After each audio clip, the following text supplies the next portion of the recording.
আসসালামু আলাইকুম everyone, Khushi's cooking studio. আজকে আমি আপনাদের জন্য নিয়ে এসেছি খুবই পুষ্টিকর এবং স্বাস্থ্যসম্মত এবং খুবই টেস্টি একটি রেসিপি। চলুন তাহলে শুরু করি। এখানে আমি মাছ নিয়েছি। এটা একটা সামুদ্রিক মাছ, এটা খয়রা ইলিশ বলা হয়। আপনাদের এলাকায় কি বলে কমেন্টে জানাবেন।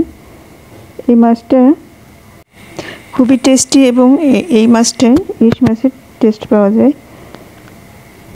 আর আপনারা তো জানেন সামুদ্রিক মাছে রয়েছে প্রচুর পরিমাণে ওমেগা 3, যেটা শরীরের জন্য অনেক ভালো। আর আমি এখানে নিয়েছি বিচি কলা। আসলে অনেকে জানে না যে বিচি কলা দিয়ে তরকারি রান্না করা যায়, হয়তো অনেকেই জানে না, কিন্তু এটা খুবই পুষ্টিকর এবং এতে রয়েছে প্রচুর পরিমাণে আয়রন। আমি মাছগুলোকে কেটে নিয়েছি, কেটে এখনও লবণ, হলুদ, মরিচ দিয়ে মাখিয়ে নিচ্ছি। মাখিয়ে আমি এটাকে একটু কড়া করে ভেজে নেব। আমার মাখানো হয়ে গেছে। এখন আমি একটা তাওয়ায় তেল দিয়ে দিচ্ছি। তেলটা গরম হলে আমি এখন মাছগুলো দিয়ে দিচ্ছি।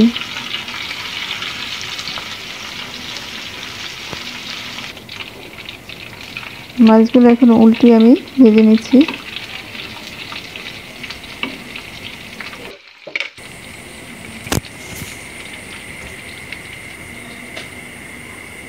এখন এদিকে আমি এই কলাটাকে আমি এভাবে কেটে নিয়েছি। এখন আমি হলুদ দিয়ে 1 ঘন্টা জন্য ভিজিয়ে রাখবো। এতে কলার কষটা চলে যাবে। এদিকে আমার মাছটা ভাজা হয়ে গেছে। এখন আমি একটা বাটিতে উঠিয়ে নিচ্ছি। এখন রান্নার পালা। আমি একটা ফ্রাই প্যান বসিয়ে তাতে সরষের তেল দিয়ে দিলাম। তারপর পেঁয়াজ কুচি, রসুন বাটা দিয়ে সামান্য ভেজে নিয়ে দিয়ে দিলাম লবণ, সামান্য আদা। এখন একটু হালকা ভেজে নিয়ে দিয়ে দিলাম কাঁচামরিচ। তারপরে দিয়ে দিলাম একটু পানি দিয়ে আমি মরিচের গুঁড়ো, হলুদের গুঁড়ো দিয়ে ভালো করে কষিয়ে নিচ্ছি।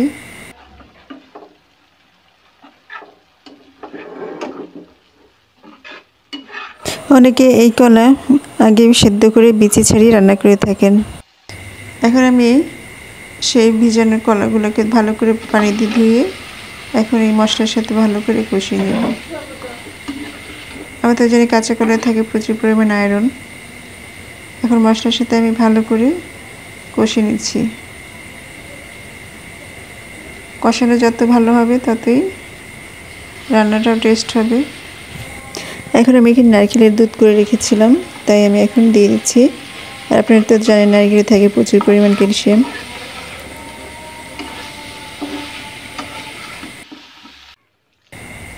আর দিয়ে দিলাম সামান্য পানি। এখন আমি একটু নেড়ে চেড়ে দিচ্ছি। নেড়ে চেড়ে দিয়ে আমি ঢাকনা দিয়ে মিডিয়াম হিটে জাল করে নিচ্ছি। আমার ঝোলটা যখন ফুটে উঠবে তখন আমি মাছগুলোকে উপরে সাজিয়ে দেব।